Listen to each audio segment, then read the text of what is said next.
The transport ship dropped out of faster-than-light travel with a shudder that Jake felt in his bones. Through the viewport, the planet appeared like a jewel against the darkness of space. 3 rings circled the world, glowing with some kind of energy he did not understand. The planet itself was purple and blue, nothing like Earth's green and brown. "First time seeing an alien, Captain?" Lieutenant Sanders asked from the seat beside him. Jake shook his head.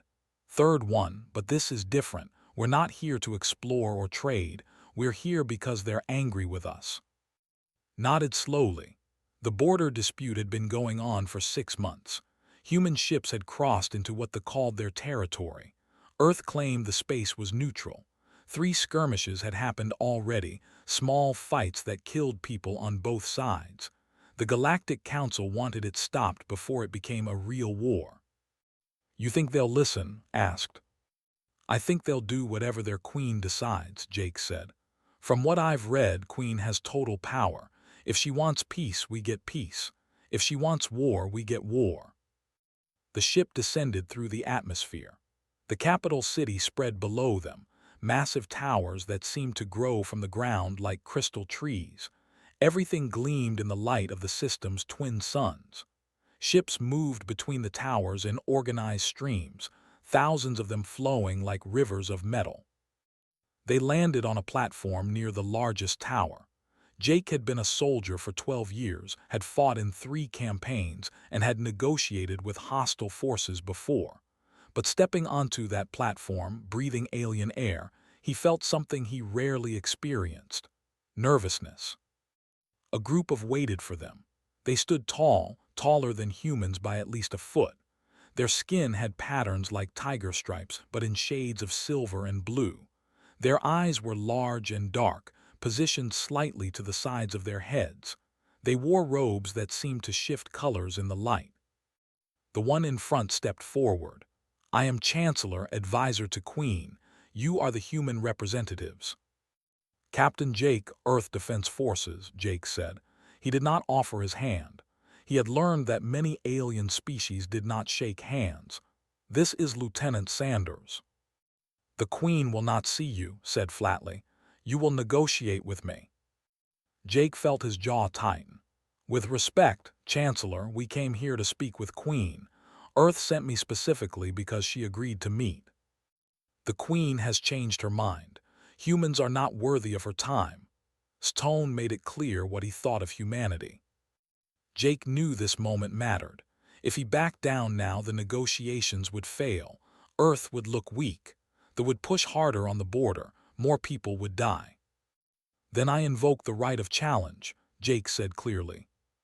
Every on the platform froze. Eyes widened. "You know of our customs." "I've studied your people for 3 months," Jake said. "The right of challenge allows any visitor to prove their worth through combat. If I win, I get my audience with the Queen." His mouth formed something that might have been a smile. "You would fight a warrior. You would lose, human. We are stronger, faster. We have been warriors for 10,000 years.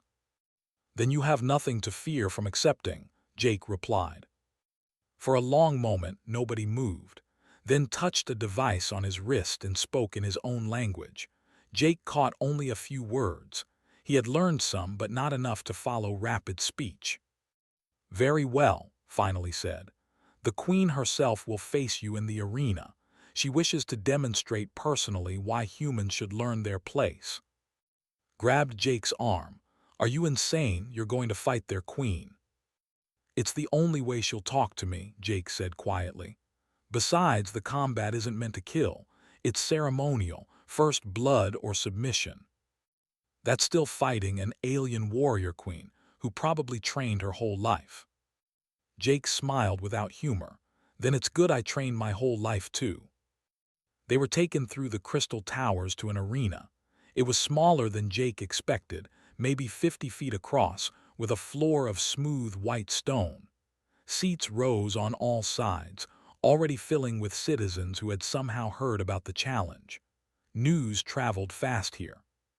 Jake was given time to prepare in a small room. He stripped off his uniform jacket and boots, leaving him in his basic combat clothes.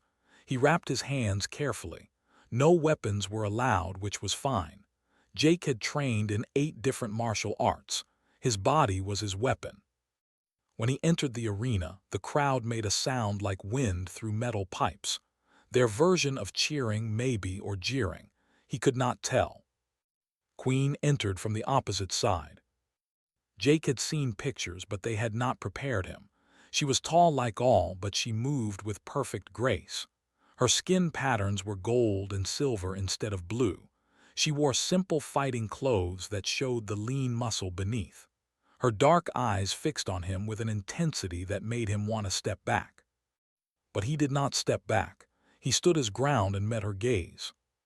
"You are brave or foolish," she said. Her voice was clear, speaking English with only a slight accent. "Most likely foolish." "I'm a soldier," Jake said. "Foolish comes with the job." Something flickered in her expression. Not quite a smile, but close. "I have never fought a human before. Show me what your species can do." The fight began without ceremony. Moved first, crossing the distance between them in a blur. Jake barely dodged her first strike.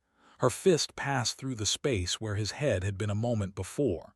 He countered with a low kick that she avoided easily. They circled each other. Jake realized quickly that she was faster than him, stronger too. Every was, but she fought with a style that was formal, structured. Jake had learned to fight in real combat where there were no rules.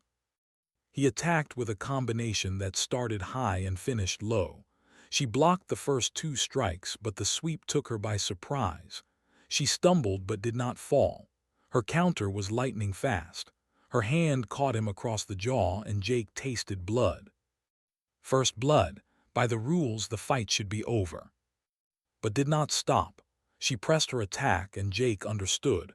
She was not going to win on a technicality. She wanted to beat him completely.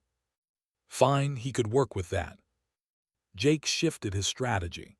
He stopped trying to match her strength and speed. Instead, he used his smaller size and human flexibility. He rolled under her attacks, used her momentum against her, struck from angles she did not expect. It was messy compared to her elegant style, but it worked. They fought for 10 minutes that felt like hours. Both were bleeding now. Both were breathing hard. The crowd had gone silent, watching something they had never seen before, a human matching their queen strike for strike. Jake saw his opening when overextended on a high kick. He moved inside her guard and swept her legs. This time she did fall. Jake followed her down, ready to pin her. But she twisted in midair like a cat and caught him in a lock that reversed their positions. They hit the ground hard with her on top. Her forearm pressed against his throat. For a moment, they were frozen there. Jake could not break the hold, could not finish the fight without choking him unconscious, which would go beyond the ceremonial nature of the combat. Their eyes met. Jake saw surprise in her expression, maybe even respect. "Draw," she said quietly, just loud enough for him to hear. She released him and stood, offering her hand. Jake took it, letting her pull him to his feet. The crowd erupted in that wind-through-metal sound, louder than before. "You fight well, human," said formally. "You have earned your audience." "Thank you, Your Majesty," Jake replied. "Tonight, my private chambers, we will discuss your border dispute." She paused. "And perhaps other things. You have made me curious, Jake." She left the arena, leaving Jake standing there, still catching his breath, wondering what he had just gotten himself into. The meeting in Queen's private chambers was nothing like Jake expected.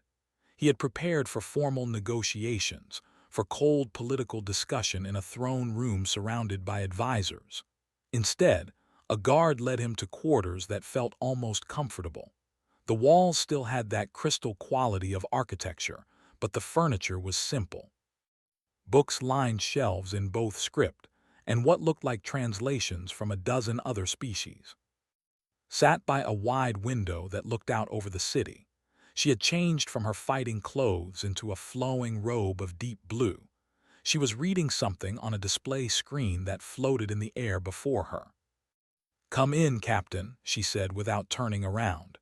Your people's proposal for the border dispute is reasonable. I will accept it. Jake stopped mid-step, just like that. Just like that. She waved her hand and the screen disappeared. The territory you crossed into was claimed by my empire 300 years ago, but we have never used it. We have no colonies there, no resources we need. My military advisors wanted to make it a test of your species, see if you would back down. I find such tests pointless. Then why did you refuse to meet with me at first? Finally turned to look at him. Because Chancellor and others wanted me to. They see humans as potential threats. You come from a harsh world, you breed quickly, you adapt to anything. It frightens them. I wanted to see for myself what kind of threat you really are. And what did you decide? That you are dangerous, she said simply. But not in the way they think. You are dangerous because you do not give up. You are dangerous because you take risks that no sane species would take. You invoke the right of challenge knowing you might die. Jake shrugged. I studied your culture. I knew it was not a fight to the death. But you did not know I would honor that. I could have killed you and claimed you attacked me. Who would question a queen? She stood and moved closer to him. You trusted that I would follow my own laws. That kind of trust is rare. My commander said I needed to make an impression, Jake said. Figured fighting the queen would do that. To his surprise, laughed. It was a strange sound, musical but with an edge to it. You succeeded. The court will talk about nothing else for weeks. The human who fought queen to a draw. Was it really a draw? Does it matter? We both proved what we needed to prove. She gestured to a table where food had been laid out. Sit, eat. I want to hear about Earth. The food was strange but not bad. Some kind of fruit that tasted like honey and pepper mixed together. A bread that changed flavor as you chewed it. Jake ate carefully, aware that he was dining with an alien queen who could order his death with a word. But as they talked, that awareness faded. Asked questions about Earth that showed real curiosity. She wanted to know about oceans since her world had few. She asked about seasons, about animals, about human history. Jake found himself telling her about growing up in the mountains, about joining the military, about seeing Earth from space for the first time. In return, talked about her own life. She had become queen at 25, young by standards. Her mother had died in a conflict with a neighboring empire, had won the throne through a combination of combat skill and political maneuvering. For 15 years, she had ruled alone. Do you ever regret it? Jake asked. The throne, I mean, the responsibility. Every day, she said quietly. But who else would do it? My people need a strong leader. The empire needs stability. My personal desires matter less than that. Jake understood that feeling. I joined the military at 18. Spent the last 12 years following orders, leading troops, making decisions that got people killed. Sometimes I wonder what my life would have been like if I had just stayed home. But you did not stay home. No, I did not. They talked for hours. The twin suns set beyond the window and 3 moons rose to take their place. The conversation shifted to lighter topics. Jake tried to explain human music, which made curious. He played a song from his personal device, something old and slow. It is beautiful, she said. Sad but beautiful. Your species puts so much emotion into sound. Don't have music. We have mathematical compositions, harmonies designed for perfect balance. But this, she gestured at the device, this is raw feeling made into noise. I like it. Over the next few weeks, Jake remained on while the formal treaty was written and signed. He met with almost every evening. Sometimes they discussed politics and strategy. Other times they simply talked about their lives, their hopes, their fears. Notice the change in Jake's mood. You're spending a lot of time with the Queen, he said one morning. She's interesting, Jake replied. She's an alien. So, had no answer for that. Jake knew it was dangerous. He knew forming a personal connection with complicated everything. But he could not stop himself. She was brilliant and lonely and honest in a way that politicians rarely were. When she smiled at something he said, he felt like he had won a battle. One evening took him to the royal gardens. They walked under trees that grew flowers made of light. The air smelled like rain and something sweet he could not name. "I have been thinking," said slowly, "about what happens when you leave." "The treaty is almost done," Jake said. "Another week, maybe two. And then you return to Earth, to your military service, to your life." "Yes. And we will likely never see each other again." Jake stopped walking. "Is that what you want?" Turned to face him. In the soft light of the garden, her golden skin pattern seemed to glow. "I want many things I cannot have. I am a queen. Every action I take affects millions of lives. Every relationship I form must serve my empire's interests." "That sounds lonely." "It is." She moved closer. "But tonight I find myself not caring about empires or politics or what I should do as a queen. Tonight I only care about what I want as." Jake's heart was racing. "And what do you want?" "This." She kissed him. It was awkward at first because their mouths were shaped differently, but they figured it out. And when they did, Jake felt something he had not felt in years. Connection. Real, honest connection with another person. They spent the night together under the light flowers. They talked and laughed and touched with a wonder that came from discovering someone completely different, yet somehow the same. Two lonely people finding comfort in each other, even if only for a moment. In the morning, reality returned. Jake had duties, had an empire to run. They did not speak about what happened, but something had changed between them. Their eyes met differently now. They understood each other in a way that went beyond words. The treaty was signed 3 weeks after Jake's arrival. It was a good treaty, fair to both sides. Earth kept access to the disputed space. The gained trade agreements that would benefit their economy. Everyone won. The night before Jake's departure, he had met one last time in her chambers. "I will miss our conversations," she said. "So will I. Perhaps you could return, as a permanent ambassador."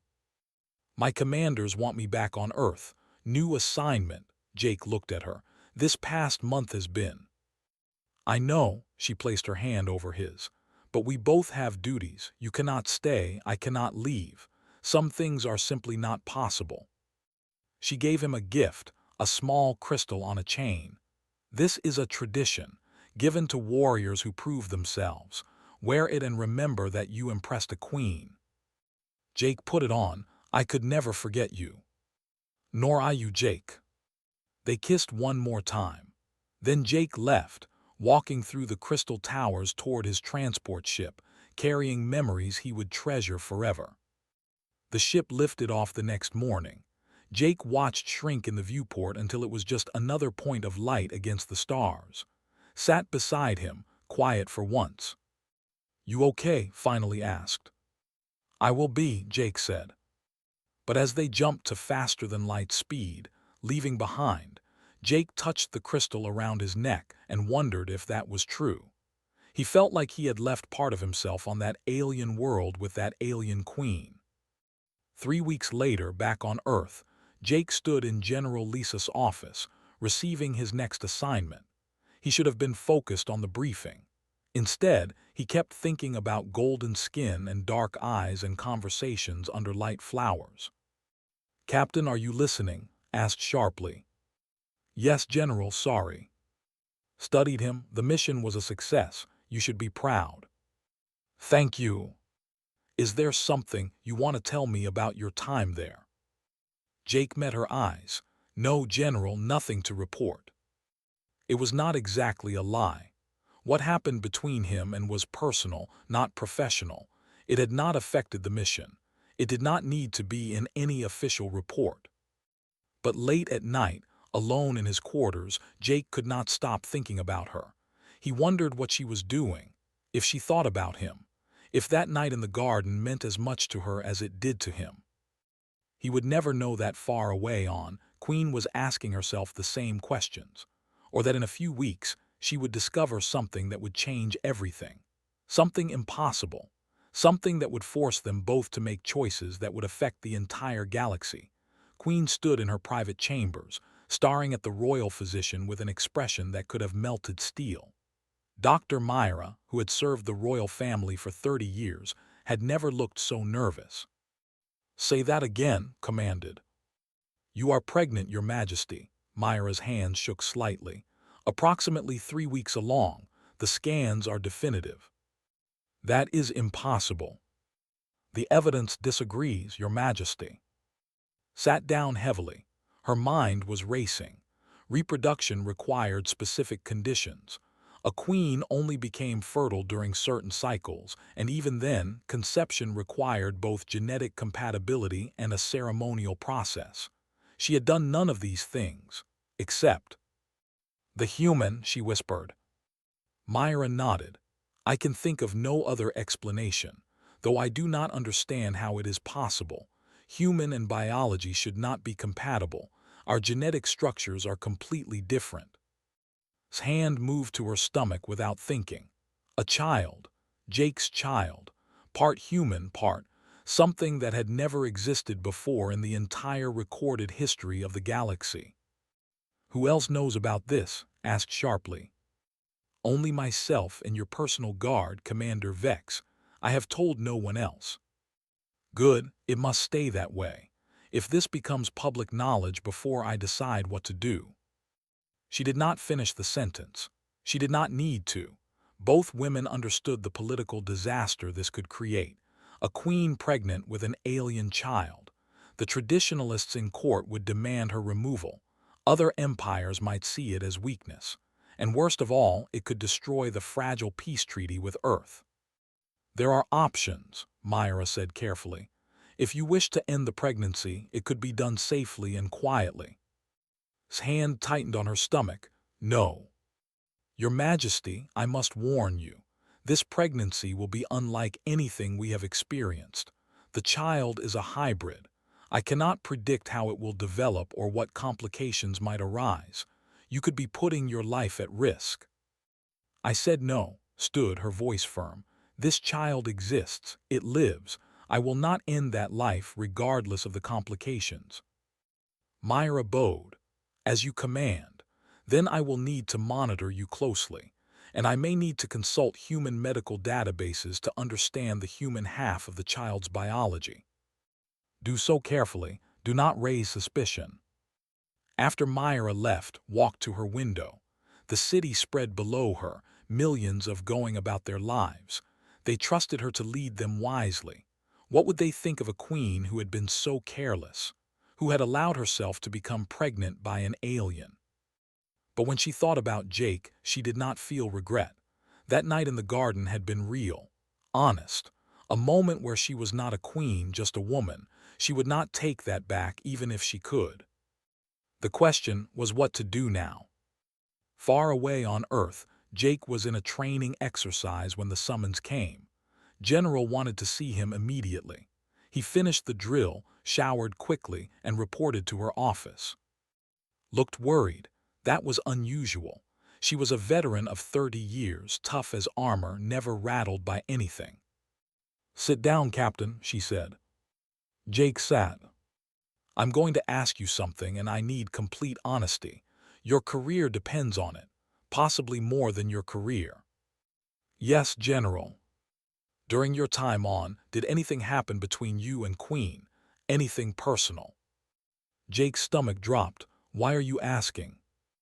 "Because our intelligence division detected a strange communication from the royal palace. Someone there accessed our medical databases. Specifically, databases about human reproduction and genetics. They tried to hide it, but our systems flagged it anyway." Jake's mouth went dry. Leaned forward. "I'm going to ask again, did something happen?"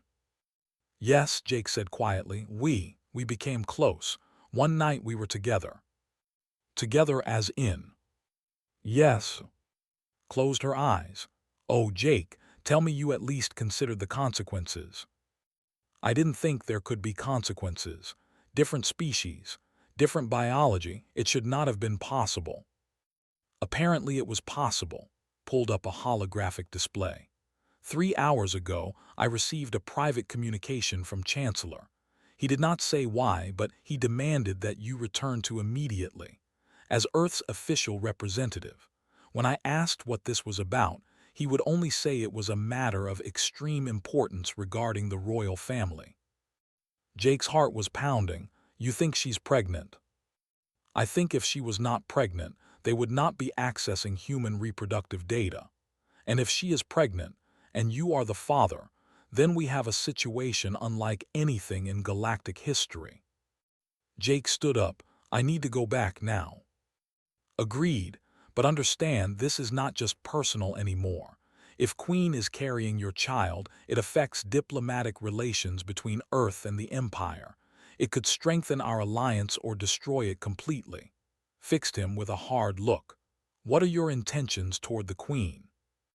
I care about her, Jake said.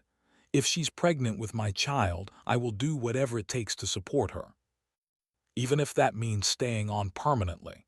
Even if it means your military career ends. Even then. Nodded slowly. Then go. I'm assigning Dr. Wright to go with you. She's our best. If there are medical complications from a human pregnancy, she can help. Your transport leaves in 6 hours. Jake saluted and left. His mind was spinning. A child, his child, and the thought filled him with joy and terror in equal measure. The journey felt longer than he remembered. Dr. Wright peppered him with questions about physiology, about everything. Jake answered as best he could, but his thoughts were elsewhere. When they arrived, Chancellor met them personally at the landing platform. His expression was cold. Captain, you have caused a great deal of trouble. I need to see Queen. The Queen has been in isolation for 2 weeks. She sees no one except her personal staff and physician. Moved closer, his voice dropping. Do you understand what you have done? The Queen is pregnant with your child. An impossible child. This could tear apart our empire. Then let me help fix it. Let me see her. She refuses to see anyone, including you. Before Jake could respond, a voice echoed across the platform. That is no longer true. Everyone turned. Queen stood at the entrance to the platform, flanked by guards. She looked tired but determined. Her hand rested on her stomach in a protective gesture. Jake, she said formally, we must speak. Started to object but silenced him with a look. She led Jake to a private room, away from the others. When the door closed behind them, her formal mask cracked. You came, she said softly. Of course I came. Is it true? Are you pregnant? Yes, she met his eyes. The child is yours, ours. I do not understand how it is possible, but it is happening. Jake crossed the distance between them and took her hands. Then we figure it out together. I'm not leaving you to face this alone. You may not have a choice. My court is in chaos. Half of them want me to remove the child. The other half want me to abdicate the throne. Duke is already spreading rumors, trying to use this against me. Let them try, we'll fight them. His expression softened. You are willing to stay, to give up your life on Earth. My life is wherever you and our child are. She kissed him then, fierce and desperate. When they pulled apart, tears were running down her face. Jake had not known could cry. I was so afraid, she whispered. Afraid you would reject the child. Afraid you would think I trapped you. Never, this changes everything, but I'm glad it does. Dr. Wright and Myra examined together, combining human and medical knowledge. What they found was fascinating and terrifying. The child was developing faster than either species normal. It showed characteristics of both human and biology, creating something entirely new. The pregnancy will be difficult, Wright said bluntly. Your body does not know how to handle this. We will need to monitor you constantly. There will be complications. Can she survive it? Jake asked. I don't know. This has never happened before, but we'll do everything we can. Word of the pregnancy began to leak despite their precautions. Within days, rumors were spreading through the court, then to the public, then across the entire empire. An alien queen pregnant with a human child. The news shocked the galaxy. Duke called for an emergency session of the High Council. He stood before the assembled leaders and made his case. Queen has violated every tradition of our people. She has dishonored herself and the throne by breeding with an alien. The child she carries is an abomination. By our ancient laws, she must step down. Half the council supported him. The other half remained silent, uncertain, sat on her throne, watching it all with calm eyes. When finished, she stood. You speak of tradition and law, Duke, but what about progress? What about the future? This child represents something new, a bridge between our species and humanity. It represents weakness, spat. You allowed yourself to be seduced by a primitive alien. Jake, standing beside the throne, felt anger rise in him, but before he could speak, held up her hand. I chose Jake, she said clearly. I chose to be with him, and I choose to have this child. If that makes me weak in your eyes, then you understand nothing about strength. The council erupted into argument. Some supported the queen. Others demanded her removal. The empire was dividing over an unborn child that had not even asked to exist. That night Jake held in their chambers. She was shaking, though she tried to hide it. I may lose everything, she said. My throne, my empire, everything I have worked for. Then we'll build something new, Jake said. Together, you, me, and our child. You do not understand. If I lose the throne, civil war could break out. Thousands could die. Then we make sure that does not happen. We fight for this, for us, for our child's future. Looked at him, searching his face. Then she smiled, small but real. You truly are impossible, Jake, just like your entire species. I'll take that as a compliment. Outside the window, the 3 moons rose over. Tomorrow would bring more battles, political and personal, but tonight they had each other. And a child growing between them, a tiny, impossible life that might change the galaxy forever. The news exploded across the galaxy like a supernova. Every major news network carried the story. An alien queen pregnant by a human warrior. It was impossible. It was scandalous. It was the biggest story in living memory. On Earth, reactions were mixed. Some humans celebrated it as proof that humanity could connect with any species. Others worried about the political complications. Religious groups argued about what it meant. Scientists wanted to study it. Everyone had an opinion. The Galactic Council called an emergency session. Representatives from 100 species gathered to discuss what this meant for interspecies relations. Some saw it as dangerous, a breaking of natural boundaries. Others saw it as hopeful, proof that the differences between species were not as absolute as they thought. But the situation was becoming critical. Duke had gathered support from the traditionalist faction. Nearly half the High Council now stood with him, demanding Queen step down. Public protests filled the streets, some supporting their queen, others calling for her removal. Jake watched from a balcony as crowds gathered below the palace. The people were divided. He could see the anger and confusion on their faces. This was tearing their society apart. They're afraid, said, joining him. Her pregnancy was starting to show now, a small curve to her stomach. Change frightens people. I represent change they did not ask for. Some of them support you, Jake pointed out. He gestured to the left side of the square where Younger carried signs with symbol. Look at them. They think what you did was brave. But not enough of them. The council votes tomorrow on my future as queen. Has the numbers, I will lose. Then we fight.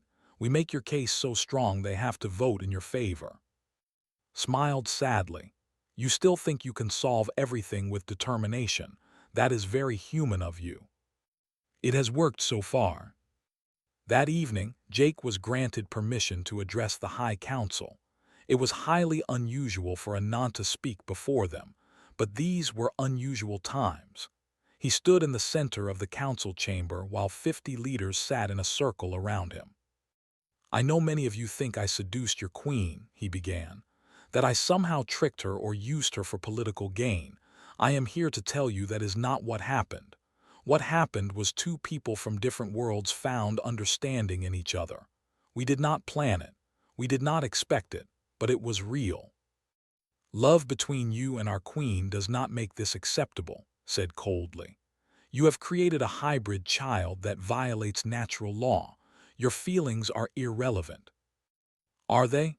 Because from what I understand of history, your entire empire was built on the idea that strength and wisdom should guide leadership. Queen showed both by choosing peace with Earth when she could have chosen war. She showed both by being honest about her pregnancy when she could have hidden it. That takes more strength than I think any of you realize." "She showed weakness," shot back. "She allowed herself to be controlled by emotion. She showed she is capable of feeling emotion while still doing her duty. Is that not what makes a good leader? Someone who understands the cost of their choices." The council murmured. Jake could not tell if he was reaching them or making things worse. "This child," he continued, "is something new, something that has never existed before. Yes, it is a hybrid. Yes, it challenges everything you thought you knew about biology and tradition. But humans have a saying, the only constant is change. Your empire has lasted 10,000 years. Maybe it has lasted so long because you were willing to adapt when you needed to. Or maybe it has lasted because we held to our traditions," another council member said. "Then explain to me why those traditions matter more than your queen's happiness. Explain why an unborn child should be rejected before it even has a chance to prove itself." Silence fell over the chamber. Jake looked at each council member in turn. "I am a soldier. I have fought in battles where people died because of differences that seemed important at the time but meant nothing in the end. Do not let fear of change destroy something good before you even understand what it could become." He was dismissed. As he left, he caught eye. She nodded slightly. He had done what he could. The next day, Queen addressed her people directly. Every screen across the empire showed her face. She stood in the throne room, hand on her stomach, speaking with a voice that did not shake. "My people," she began, "for 15 years I have served you as your queen. I have fought wars to protect you. I have made alliances to strengthen our empire. I have given every moment of my life to ensuring you are safe and prosperous. I have never asked for anything in return except your trust." She paused. "Now I stand before you pregnant with a child that is half human. Many of you are angry. You feel I have betrayed your trust. I understand that, but I ask you to consider something. This child exists because I chose to form a connection with Captain Jake, not for political gain, not for strategy, but because in him I found something rare: understanding, respect, love." The word echoed across the empire. Queens did not speak of love. They spoke of duty and honor and strength. "I will not apologize for loving him," continued. "I will not apologize for this child. What I will say is this: if you believe I am unfit to rule because of this choice, then remove me. But do not punish an innocent child for existing. Do not let fear guide you into cruelty." She looked directly into the camera. "Tomorrow, the High Council votes on my future. I will accept their decision. But know this: whether I remain your queen or not, I will protect this child with everything I have. That is what a mother does. That is what a leader does." The broadcast ended. Jake found her afterward, alone in her chambers. She was standing by the window again, looking out at the city. "That was either the bravest thing I have ever seen," he said, "or the most reckless." "Perhaps both." She turned to him. "Jake, if I lose tomorrow, what will you do?" "Stay with you, wherever you go." "You would give up everything for me and a child you have never met." "In a heartbeat." She moved into his arms. They stood together, holding each other, while outside the galaxy watched and waited to see what would happen next. The vote came the following day. The High Council gathered. The chamber was packed with observers. Jake sat beside, holding her hand. Chancellor called for the vote. All those in favor of Queen's removal, signal now. 23 lights appeared, nearly half the council. All those opposed to removal, signal now. 20 lights appeared, not enough. And those who abstain. 7 lights. The council was split almost evenly, but removal had won by the slimmest margin. Duke stood, triumph on his face. The council has spoken. Queen must step down immediately. But before he could continue, something unexpected happened. The doors to the chamber burst open. Hundreds of citizens poured in, young and old, all wearing symbols of support for their queen. They filled the chamber, surrounding the council. "We do not accept this," a young woman shouted. "Queen has served us faithfully. You cannot remove her for finding love." More voices joined hers. The crowd grew louder, their anger clear. The council members looked nervous. This kind of public uprising had not happened in centuries. Chancellor tried to restore order, but the crowd would not listen. They chanted its name, demanding the council reverse its decision. Then something else happened. A communication came through from orbit. General appeared on the main screen, speaking from an Earthship. "High Council of," she said formally. "Earth wishes to make our position clear. Queen and Captain have created the first hybrid child between our species. This child represents a bond between our peoples that cannot be broken. If you remove Queen, you will damage the alliance between Earth and the Empire.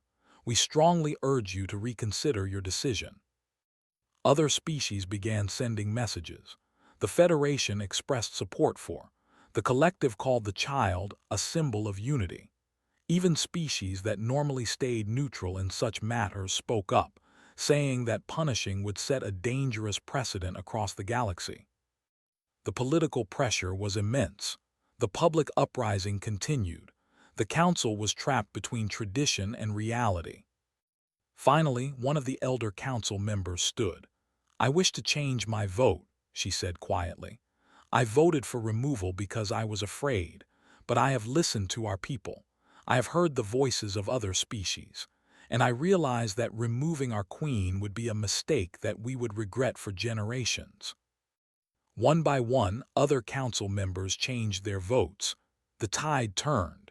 When the final count was taken, 35 council members stood with. Only 15 remained against her. Duke's face went dark with rage. "This is a mockery of our traditions." "No," said Standing. "This is our traditions adapting to reality. You may leave this council, Duke. You are no longer welcome here." Security escorted from the chamber. The crowds outside erupted in celebration. Inside, the council members bowed to their queen, acknowledging her right to rule. That night, Jake and stood together on the balcony, listening to the celebrations in the streets below. "We won," Jake said, still hardly believing it. "We survived," corrected. "There will be more challenges, we'll not give up, and there are still many who oppose this. But we have support too, real support that matters."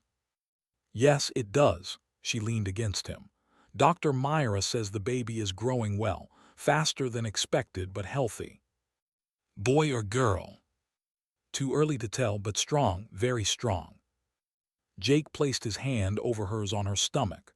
"Whatever happens, we face it together." "Together," agreed. Above them, ships from Earth joined the defense fleet in orbit. The alliance was holding. The child growing in its womb had already changed the galaxy in ways neither of them could have predicted. And the most important change was still to come.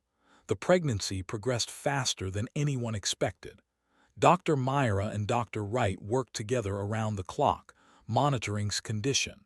The hybrid child was developing traits of both species in ways that fascinated and worried them.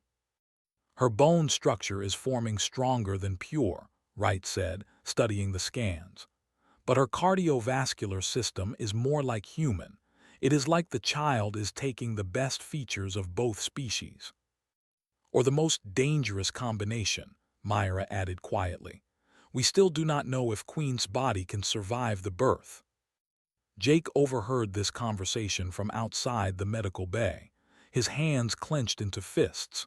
He had faced enemy fire, had fought in zero gravity, had survived situations that would kill most people. But he could not fight this. All he could do was wait and hope. Was in her 6th month now, though by human standards she looked ready to give birth. The child was active, moving constantly. Sometimes Jake would place his hand on stomach and feel the strong kicks from within. "She is a fighter," said with pride, "just like her father."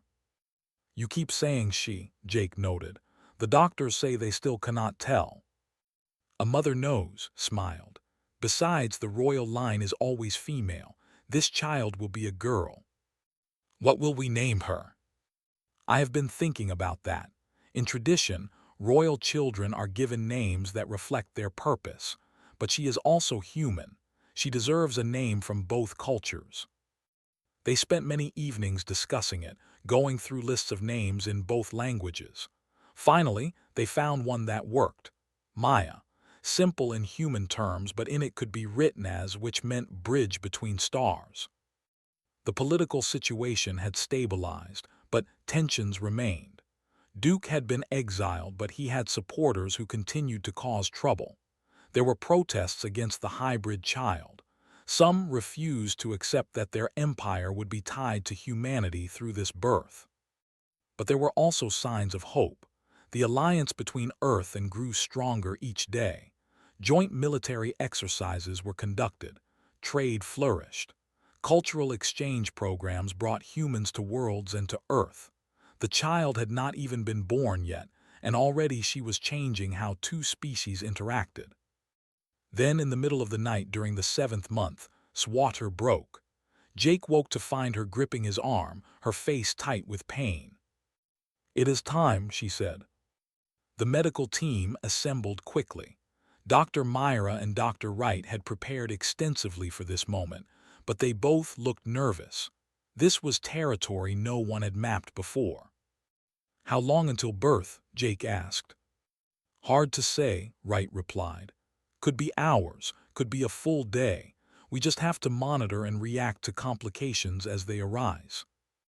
The labor was difficult from the start. His body was struggling with the process. The hybrid child was larger than a normal infant, and the birth canal was not designed for this. Hours passed. Endured pain that would have broken most people, but she refused any medication that might harm the child. "You are being stubborn," Jake said, holding her hand. "I am being a mother," she replied through gritted teeth. 10 hours into the labor, things took a dangerous turn. Vital signs began dropping. Her body was failing, unable to continue. Dr. Myra made a quick decision. "We need to perform an emergency procedure. Captain, your blood contains proteins that stabilize the queen during pregnancy. We need a transfusion. Now." "Do it," Jake said immediately.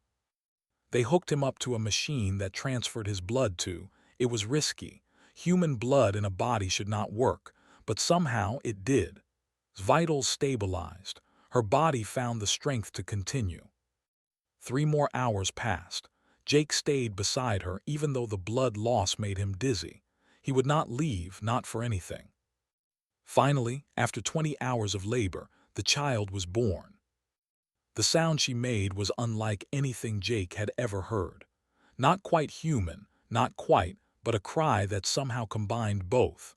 The medical team moved quickly, checking her vitals, cleaning her, making sure she was healthy. Dr. Wright turned to them with tears in her eyes. "She's perfect, absolutely perfect." They placed the baby in his arms. Jake leaned over to see his daughter for the first time. She was beautiful. Her skin had the faint patterns of heritage but in softer colors. Her eyes were large and dark like her mother's, but her face had human features mixed in. Her hair was dark and thick. She had tiny fingers that gripped hand with surprising strength. "Hello," Maya whispered. "We have waited so long to meet you."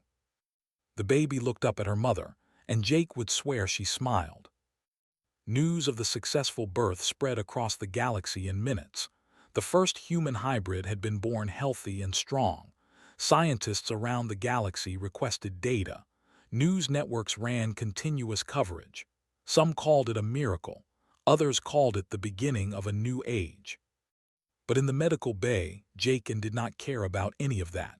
They were focused entirely on their daughter. Maya was awake and alert, looking around with curious eyes. When Jake held her, she made a small sound and wrapped her tiny fingers around his thumb. "She is strong," Dr. Myra said, checking the baby's vitals. "Her genetic structure is stable.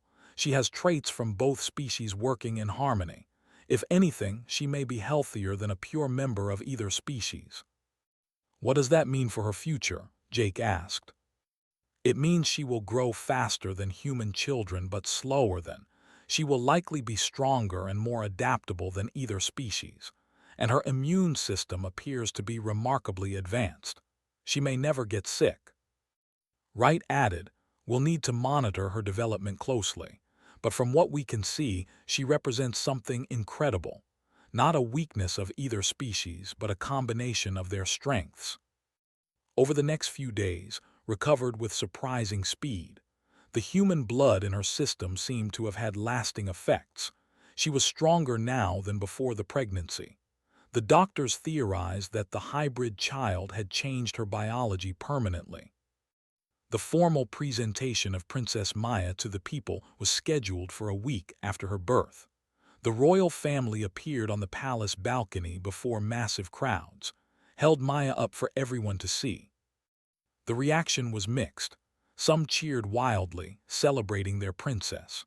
Others stood silent, still uncertain about this change to their world. But no one could deny that the baby was real, healthy, and part of their future whether they liked it or not. Jake stood beside, officially recognized now as Prince Consort. It was a title he never imagined having. But as he looked at his daughter and his wife, he knew he would do anything to protect them and the future they represented. Duke, watching from a hidden location far from the capital, made one final attempt to seize power. He gathered a group of extremists and launched a rebellion, attacking the palace with stolen military equipment.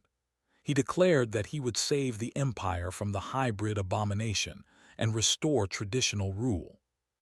The attack was swift but poorly planned.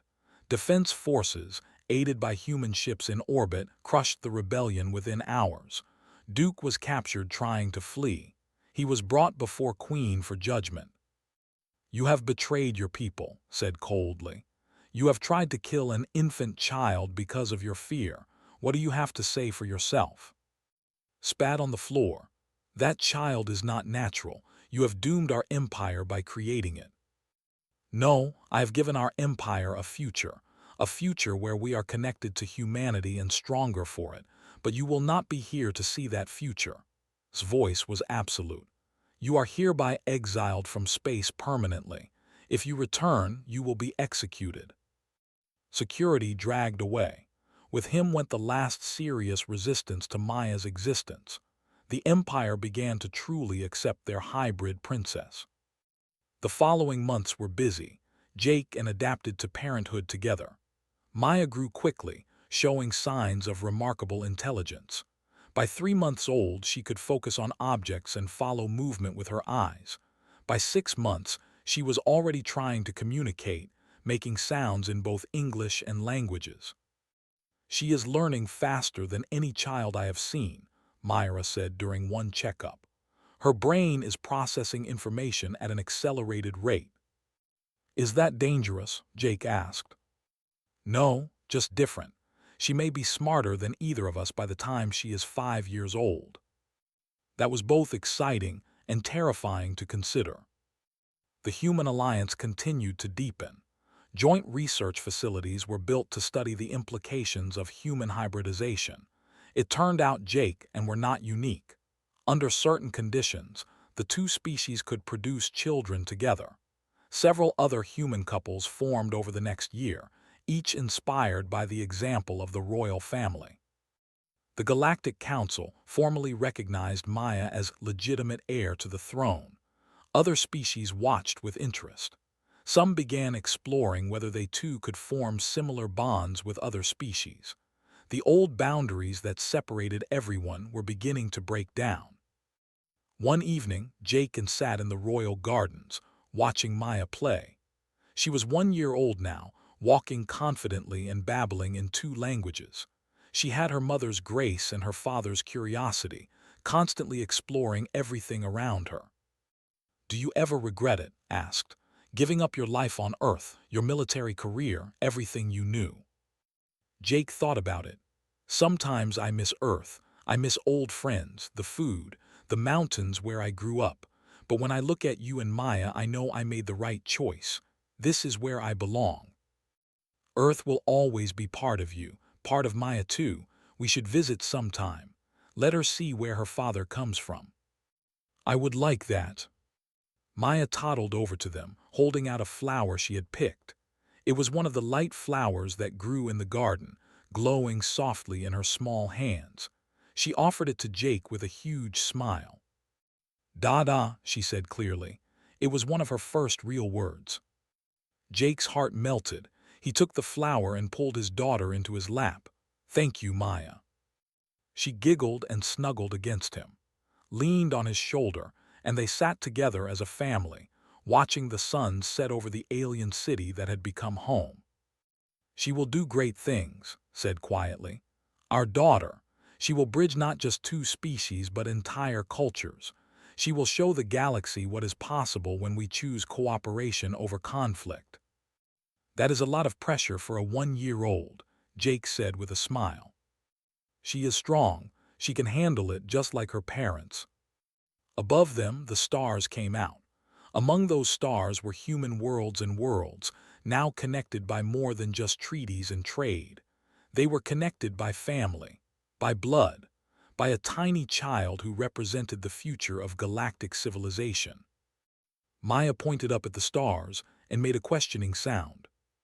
"Those are the stars, baby," Jake said. "Someday you'll travel to them. You'll visit worlds we can only imagine. And everywhere you go, you'll show people that the differences between us are smaller than we think." "Bridge between stars," said, using Maya's name. "That is what you are. That is what you will always be." Maya reached up toward the stars as if she could touch them. And watching her, both Jake and believed that someday, in some way, she would. She would reach across the galaxy and bring people together, just as her existence had brought 2 lonely leaders together one night under alien moons. The story of the alien queen and the human warrior had become legend. But more importantly, it had become the foundation for a new era. An era where love could cross any boundary, where families could span light years, and where the children of different worlds could grow up together in peace. As the 3 moons rose into the night sky, the royal family sat together in the garden, wrapped in the quiet certainty that they had changed the galaxy forever. Not through war or conquest, but through the simple act of choosing love over fear, hope over tradition, and unity over division. And in the years to come, Princess Maya would fulfill the promise her parents saw in her. She would grow into a leader who understood both her human and heritage. She would forge alliances that her parents could only dream of. She would prove that the future belonged not to any single species, but to all of them working together. But that was still to come. Tonight, she was just a baby in her father's arms, looking up at the stars with wonder in her eyes, while her parents held her close and dreamed of the amazing life she would lead. The bridge between stars had been built, and it would never fall.